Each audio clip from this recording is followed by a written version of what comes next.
High বন্ধুরা, আমি সুমন্ত চলে এসেছি আমার সেকেন্ড ব্লগ নিয়ে।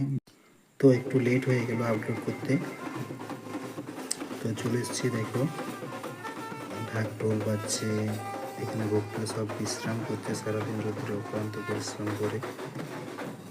ভিডিওটা না টেনে শেষ পর্যন্ত দেখো, শেষে একটা মজার জিনিস আছে, না গেলে কিন্তু খুব মিস করবে।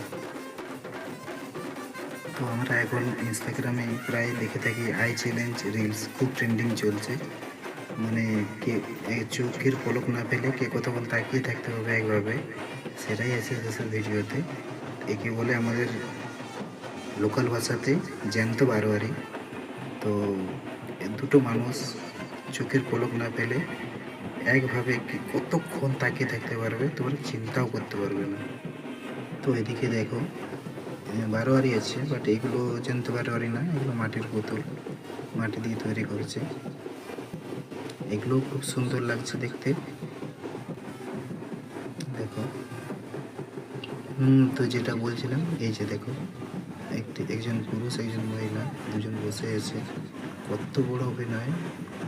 এরাও এক ধরনের শিল্পী, আর্ট। এগুলো সবার দ্বারা সম্ভব নয়, দেখতেই পাচ্ছ একভাবে কোনো নড়ন চলন কিচ্ছু নেই, চোখের পলক ফেলা তো দূরের কথা। যাই হোক, চলো বাইরের দিকে মেলা বসছে, মেলাটা একটু দেখিয়ে দিই। এখানে ট্যাটু হচ্ছে, সবাই ট্যাটু করাচ্ছে, একদম এটা মেলার বাইরে। আশুলিয়া বাঁকুড়া, হাট আশুলিয়া বাঁকুড়া।